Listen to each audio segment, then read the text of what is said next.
नमस्कार विद्यार्थियों, मैं आपको आज सूक्त के बारे में पढ़ाऊंगी। सबसे पहले मैं इंद्र सूक्त के बारे में आपको पढ़ाऊंगी। इंद्र सूक्त हमारे सेकंड ग्रेड में, रीट में और अलग जो भी कंपटीशन एग्जाम है संस्कृत से रिलेटेड, उनमें इंद्र सूक्त के क्वेश्चन पूछे जाते हैं और उन्हीं के बारे में मैं आज आपको समझाऊंगी। इंद्र सूक्त हमारे ऋग्वेद का एक सूक्त है। ये दूसरे मंडल का 12वां सूक्त है। इंद्र सूक्त दूसरे मंडल, इसका मंडल है दूसरे मंडल का 12वां सूक्त है इंद्र सूक्त। और इंद्र सूक्त के जो गुरु है, गुरु इनके हैं वृत्समत। और जो इंद्र सूक्त रचा हुआ है वो पूरा त्रिष्टुप छंद में रचा हुआ है। छंद है इसका त्रिष्टुप। सबसे पहले आपको एक तो इसका मंडल याद रखना है और दूसरा है इसका कौन सा ये सूक्त है। 12वें नंबर का ये सूक्त माना जाता है और इंद्र सूक्त है दूसरे मंडल का। इंद्र देवता की जो स्तुति है वो पूरे ऋग्वेद में 250 सूक्तों में की गई है। इंद्र देवता इनकी स्तुति 250 सूक्तों में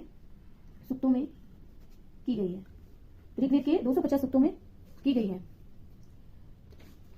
इंद्र सूक्त की जो स्तुति है वो ऋग्वेद के 250 सूक्तों में की गई है और इसी वेद में, मतलब ऋग्वेद में ही 50 सूक्तों में अन्य देवताओं के साथ भी इंद्र देवता की स्तुति की गई। 50 अन्य सूक्त है, जैसे अग्नि सूक्त, विष्णु सूक्त और अग्नि सूक्त, विष्णु सूक्त, पुरुष सूक्त है। जैसे ये जो सूक्त है अलग अलग सूक्त, उन्हीं में भी इनकी स्तुति इंद्र सूक्त की इंद्र देवता की स्तुति वहां पे भी की गई है।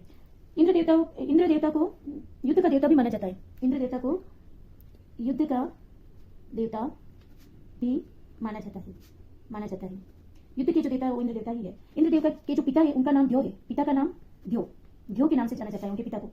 और इंद्र एक ऐसे देवता है, इस सूक्त में कहा गया है कि इंद्र ऐसे देवता है, मायावी देवता है, जो हर तरह का रूप धारण कर सकते हैं। इसलिए इनका नाम एक मायावी भी रखा गया है। इनका एक पर्यायवाची नाम है, पर्यायवाची, उनको मायावी भी कहा गया है। इंद्र देवता को मायावी भी कहा गया है। मायावी के नाम से जाना जाता है। आपके एग्जाम में ये क्वेश्चन भी पूछा जा सकता है कि मायावी के नाम से किन देवताओं को पहचाना जाता है, तो आप बता सकते हैं कि इंद्र देवता ही एक मायावी देवता है।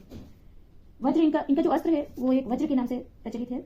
अस्त्र इनका है वज्र, जो देवशिल्पी त्वष्टा है उनके द्वारा बनाया गया है। देवशिल्पी त्वष्टा के द्वारा इनका वज्र बनाया गया है। और इंद्र का जो शिल्पी है वज्र के त्वष्टा, ये आपको ध्यान रखना है। उसके बाद है इंद्र का जो पेय है इनका सोम, उसको सोम कहते हैं। सोम जो अभी की भाषा में आप समझ सकते हो सोम क्या होता है, वही इनका जो पेय है वो सोम है।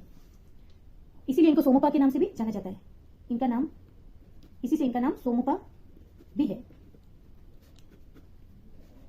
इंद्र ही एक समस्त संसार के एकमात्र शासक माने गए। इंद्र देवता को ही इंद्र सूक्त में यह कहा गया है कि पूरे जगत के जो शासक है वो इंद्रदेव ही, जगत के शासक के रूप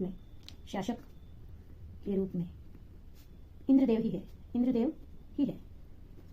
ये मान्यता है इसमें। इंद्र के मित्र का नाम मरुत है और इसी मरुत के नाम से ही इनको दो पर्यायवाची शब्द मिले हैं, एक मरुत सखा और मरुत सखा और मरुत्थान। ये दोनों जो नाम है ना, इनके जो मित्र हैं मरुत उनके कारण है। मरुत कौन है ये? मित्र है इनके, इंद्र के।